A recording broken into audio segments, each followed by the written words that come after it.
Hi friends, welcome to English Vinglish. இன்றைக்கி 4 words நம்ம பார்க்க போகிறோம். Muddy, muddy puddle, water logging, water clog. இந்த 4 வேர்ட்ஸுமே டிஃப்ரெண்ட்டான மீனிங் தான் இருக்கும்.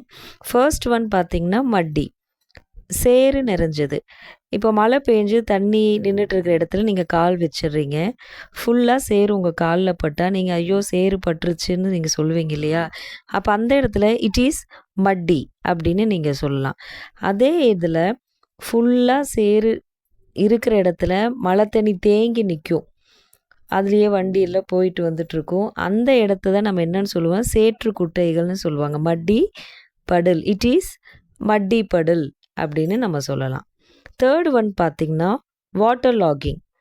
இந்த வாட்டர் லாகிங்னா தேக்கம். இப்போது சில டைம் பார்த்திங்கன்னா நிறையா மழை பெஞ்சு அந்த இடம் ஃபுல்லாகவே லாக் ஆகிருக்கும் வாட்டர்.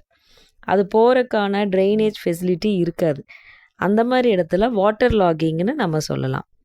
நெக்ஸ்ட்டு பார்த்திங்கன்னா வாட்டர் கிளாக். கிளாக் அப்படின்னா அடைப்பு. இப்போ அந்த அடைப்புங்கிறது மேபி கிச்சன் சிங்கில் வரலாம், இல்லை ட்ரைனேஜ் வாட்டரில் வரலாம். இந்த மாதிரி அடைப்பு இருந்துச்சுன்னா அது கிளாகுன்னு சொல்லலாம். ஸோ வாட்டர் அந்த இடத்துல அடைச்சிருந்ததுன்னா வாட்டர் கிளாக், அதுக்கு பேர் தான் நீர் அடைப்பு. மட்டி அப்படின்னா சேறு நிறைந்த, மட்டி படல் அப்படின்னா சேற்று குட்டைகள், வாட்டர் லாகிங் அப்படின்னா நீர்த்தேக்கம், வாட்டர் கிளாக் அப்படின்னா நீர் அடைப்பு. Thank you friends.